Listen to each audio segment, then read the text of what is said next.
जैसा कि शिद्दत की गर्मी पड़ी है, इस गर्मी में हम लोगों को ठंडी-ठंडी मशरूबात या फिर ठंडी-ठंडी आइसक्रीम खाने का दिल चाहता है, तो आज मैं आप लोगों से मैंगो आइसक्रीम की बहुत ही आसान और मज़ेदार सी रेसिपी शेयर कर रही हूँ और ये रेसिपी आज तक आपसे किसी और ने शेयर नहीं की होगी, ये मेरा 100% दावा है। और मैं आपको ये भी बताती चलूँ कि इस एक आइसक्रीम बेस की मदद से आप हज़ारों तरह के फ्लेवर्स जो हैं वो बना सकते हैं। तो इसके लिए शर्त ये है कि वीडियो आपने एंड तक देखनी है और कोई भी पार्ट स्किप या मिस नहीं करना, ताकि आप इसके सारे प्रोसीजर को अच्छे से समझ सकें। जल्दी करते हैं आप लोग, वीडियो को एंड तक नहीं देखते हैं, खुद से चीज़ों को अज़्यूम कर लेते हैं, आपकी रेसिपी जो है वो ख़राब हो जाती है, तबाह हो जाती है। प्लीज़ जल्दी मत किया कीजिए, एंड तक वीडियो को देखें तसल्ली से, तभी आपको इसका सारा तरीकाकार समझ में आएगा। आज आप लोगों के लिए एक सरप्राइज़ भी आखिर में जो है वो मैं रिव्यू भी डालूँगी, ताकि आपको पता चले कि आइसक्रीम खाने में कितनी मज़ेदार होती है। तो चलते हैं रेसिपी की जानिब। अस्सलाम वालेकुम, welcome to my YouTube channel kitchen with Zaim. तो आसान तरीन मैंगो आइसक्रीम की रेसिपी आप लोगों को देने जा रही हूँ। 100% दावा करती हूँ कि ये रेसिपी आज तक किसी भी चैनल ने आपसे शेयर नहीं की है। तो ये जो रेसिपी है मैं बारहा बना चुकी हूँ और बहुत ही मज़ेदार बनती है, और एक आइसक्रीम बेस से आप हज़ारों तरह के फ्लेवर्स जो है वो इन्वेंट कर सकते हैं। यहाँ पे मैंने 3 अदद अंडे लिए हैं, व्हिपिंग क्रीम ली है, मैंगो प्यूरी ली है। अब अंडों की जो ज़र्दी और सफ़ेदी है ना, वो हमने सेपरेट करनी है। सेपरेट कैसे करनी है? एक तो एग सेपरेटर मिलता है, अगर आपके घर में ईज़िली अवेलेबल है, आप उसकी मदद से कर सकते हैं। नहीं है मेरी तरह, तो ये देखिए आसान से तरीके से, आराम से, एहतियात से आप इस तरीके से भी कर सकते हैं। इसके लिए एक टिप है, वो ये है कि आपने अंडों को फ्रिज में रखना है। फ्रिज में जब आप रखेंगे ना, तो ये होगा कि इसके अंडे की ज़र्दी और सफ़ेदी ईज़िली जो है सेपरेट हो जाएगी। तो रूम टेम्परेचर पे आपने एग यूज़ नहीं करने, वरना वो ज़र्दी फैल जाती है और सफ़ेदी में सारी आ जाती है। ठीक है? तो आपने फ्रिज में रखे हुए अंडे जो हैं वो इस्तेमाल करने हैं। अब ये ज़र्दी और सफ़ेदी अलग हो चुकी है। पैन में मैंने जो है ना 3 अदद ये जो अंडे की ज़र्दी थी वो डाल देनी है, 1 कप के बराबर दूध डाल देना है, 1/3 कप इसमें शुगर ऐड कर देनी है, 1 टेबलस्पून भर के हमने इसमें कॉर्नफ्लावर डाल देना है। ये सारी चीज़ें मैं इसमें चूल्हे पे रखने से पहले डाल रही हूँ। 2 चुटकी हमने नमक डाल देना है। अब हमने इसको व्हिस्कर की मदद से अच्छे तरीके से मिक्स कर लेना है। ये सारा काम मैं चूल्हे पे रखने से पहले कर रही हूँ, ताकि इसमें लम्स वगैरह ना बने। अच्छे से जो है हमने इसको मिक्स कर लेना है। अब मिक्स हो गया था तो मैंने स्टोव पे रख दिया और फ्लेम मैंने मीडियम रखा है, बहुत ज़्यादा हाई नहीं रखना। साथ-साथ आपने व्हिस्कर चलाते रहना है, 2 से 3 मिनट लगेंगे, ये जो है ना थिक होना स्टार्ट हो जाएगा। यहाँ पे अब मैं आपको दिखा रही हूँ कि ये 3 से 4 मिनट बाद थिक होना स्टार्ट हो गया था। अच्छे से हमने इसमें व्हिस्कर चलाते रहना है। अब ये देखिए ये अच्छा-सा थिक हो गया है। इस स्टेज पे जो है ना मैंने फ्लेम ऑफ कर दिया था, क्योंकि ठंडा होने के बाद ये मज़ीद गाढ़ा हो जाता है। थोड़ा-सा जब इसमें से स्टीम निकल गई थी, मैंने इसको फ्रिज में रख दिया था, ताकि अच्छा-सा ठंडा हो जाए। इसको गरम आपने आइसक्रीम में नहीं यूज़ करना, आइसक्रीम आपकी तबाह हो जाएगी, बर्बाद हो जाएगी। प्लीज़ वीडियो को एंड तक देखा कीजिए, अपना मटीरियल मत ज़ाया कीजिए करें, मैं आपको यही सजेस्ट करूँगी। एंड तक देखा कीजिए, जल्दी मत करें, अज़्यूम मत करें चीज़ों के करने नहीं ब बहुत आसान है, हम तो कर लेंगे, इस तरह मत करें। तो यहाँ पे मैंने 1 कप के बराबर व्हिपिंग क्रीम ली है, इसको अच्छे से बीट कर लेना है, फुल स्पीड पे बीटर को रखना है हमने।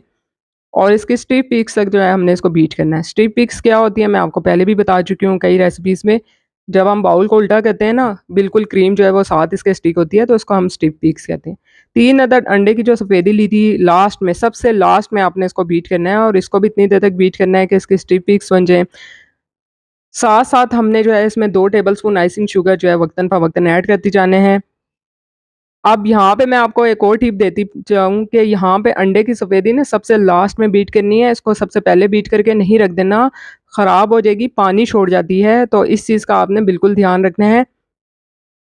मैं फिर कह रही हूँ कि इसको सबसे लास्ट में हमने करना है, जब हमने मिक्सिंग का काम शुरू करना है ना, सबसे लास्ट में हमने अंडे की सफ़ेदी को इस तरह से बीट करके रख देना है। जितनी देर आप इसको रखेंगे ना रूम टेम्परेचर पे, इसने ख़राब हो जाना है, तो सबसे लास्ट में बीट कीजिए एग वाइट को। अब मैंने व्हिपिंग क्रीम में जो ये कस्टर्ड बनाया था वो डाल देना है। अच्छे तरीके से स्पैचुला की मदद से इसको कट एंड फ़ोल्ड कर लेना है। धीरे-धीरे स्पैचुला चलाना है, बहुत तेज़ी से नहीं चलाना, लेकिन मिक्स आपने अच्छे तरीके से करना है इसको। अब ये अच्छे से मिक्स हो गया था इसमें, तो इसके बाद मैंने एग वाइट शामिल कर देनी है।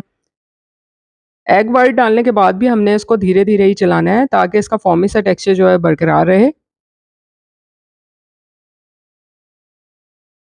अब मैंगो प्यूरी मैंने कैसे बनाई थी, 2 अदद दरमियाने साइज़ के आम लिए थे, उनका पल्प निकाला था, उसको ग्राइंडर में डाला, साथ ही 2 टेबलस्पून मैंने इसमें चीनी डाली, बिल्कुल थोड़ा-सा मामूली से 2 से 3 टेबलस्पून पानी डाला, मैंगो प्यूरी रेडी हो गई है, आसान-सा।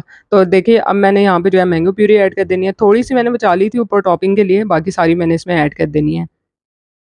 और ये जो 3 अदद अंडे हैं ना और 2 अदद आम, इससे आप जो है ना वो 2 लीटर से भी ज़्यादा की आइसक्रीम ईज़िली बना लेंगे। यहाँ पे मैंने येलो फूड कलर डाल दिया है, लिक्विड यूज़ किया है 3 से 4 ड्रॉप्स और साथ ही मैंगो एसेंस डाल दिया है 2 से 3 ड्रॉप्स। अब यहाँ पे अगर मैंगो एसेंस नहीं है, परेशान होने की ज़रूरत नहीं है, आप सिंपल वनीला एसेंस डाल सकते हैं 2 से 3 ड्रॉप्स। इन सारी चीज़ों को डालने के बाद अच्छे तरीके से मिक्स कर लेना है। अब कलर आप इसका अभी से देख सकते हैं कितना शानदार सा लग रहा है, ब्राइट येलो सा। तो लीजिए झटपट आसान सी जो है वो आइसक्रीम यहाँ पे रेडी हो गई है। बस अब हमने ये करना है कि एक कंटेनर लिया है, कंसिस्टेंसी आप इसकी देख लें किस तरह से अभी से फ्लफ़ी और थिक सी है। अब कंटेनर में जो है ना मैंने ये सारी आइसक्रीम डाल देनी है और उसके ऊपर मैंने थोड़ा-सा पिसा हुआ खोपरा भी डाल दिया था, वो आप लोगों की अपनी चॉइस के ऊपर है, अगर नहीं डालना चाहते हैं तो ऑप्शनल है, आप स्किप कर सकते हैं। अच्छा-सा फ्लेवर आ जाता है, टेस्ट आ जाता है और उसके बाद जो मैंगो प्यूरी मैंने इसमें थोड़ी-सी बचा के रखी थी, वो ऊपर से इस पे मैंने टॉपिंग कर दी थी और उसको जो है शार्टस्टिक स्टिक्स की मदद से ना मैंने अच्छा-सा डिज़ाइन दे दिया था। ये आइसक्रीम ना सिर्फ़ बच्चे पसंद करेंगे, बड़े भी शौक से खाएँगे और महँगे ब्रांड्स की आइसक्रीम को ना आप इसके आगे भूल जाएँगे। ये काम आप घर से स्टार्ट करना शुरू करें, अगर आप सोच रहे हैं कि हमें क्या ऐसा काम करना चाहिए, बहुत ही मुनाफ़ा बख़्श कारोबार है और आप इससे बहुत ज़्यादा मुनाफ़ा कमा सकते हैं। और पहले ही मैं आपको बता चुकी हूँ कि एक बेस से जो है आप हज़ारों तरह के फ्लेवर्स जो है इन्वेंट कर सकते हैं।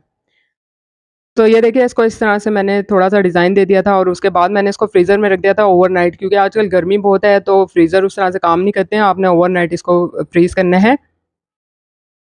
तो आइसक्रीम जो है वो फ्रीज़र में जाने के लिए रेडी है। तो अब आता है रिव्यू टाइम और रिव्यू जो है वो मेरी भतीजी यमुना ने दिया था, वो आइसक्रीम बहुत ज़्यादा पसंद करती है, इवन मेरे सारे भतीजे-भतीजे आइसक्रीम बहुत ज़्यादा पसंद करते हैं और देखिए कितना शानदार रिव्यू दिया है इसने, हमेशा मुझे थम्स अप करती है।